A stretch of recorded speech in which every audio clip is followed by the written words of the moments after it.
Hi everyone, I'm Justine Caldwell. I'm running for state representative in House District 30, which is all of East Greenwich and a small part of West Greenwich.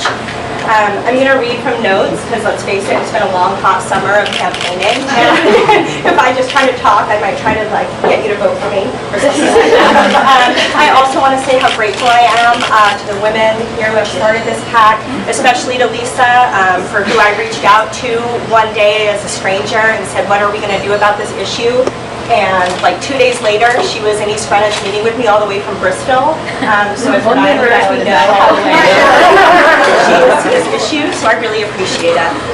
So before last month, I talked to voters in my district about the necessity of combating our opioid crisis.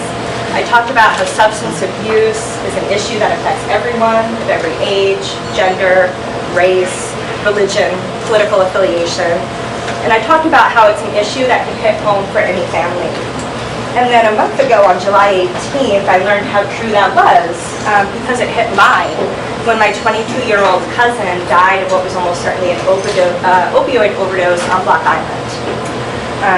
So I had to watch my aunt cry into her husband's arms, at his memorial service, listening to one of his childhood friends play a recording of him singing Hallelujah.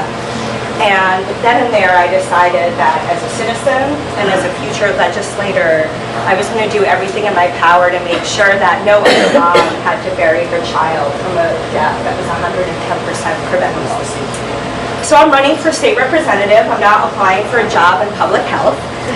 So one of my top priorities is going to be to listen to you and to the kind of people in this room about for guidance about what we need to do and what legislation we need to help this issue.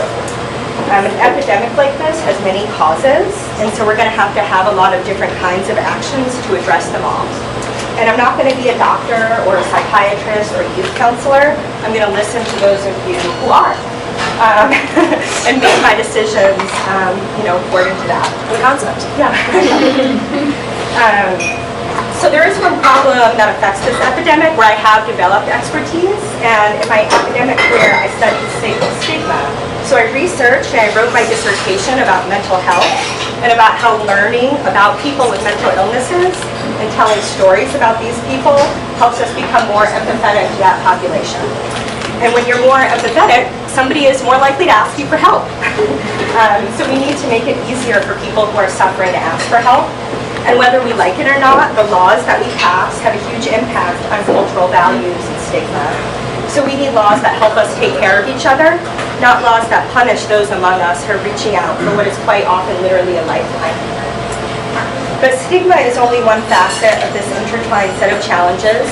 We legislators need to sit down with experts and encourage our colleagues to do so and understand what people need in substance abuse disorders and prevent overdoses.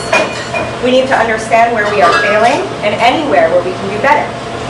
We need to keep up with what all of you are learning as our knowledge improves and the epidemic evolves.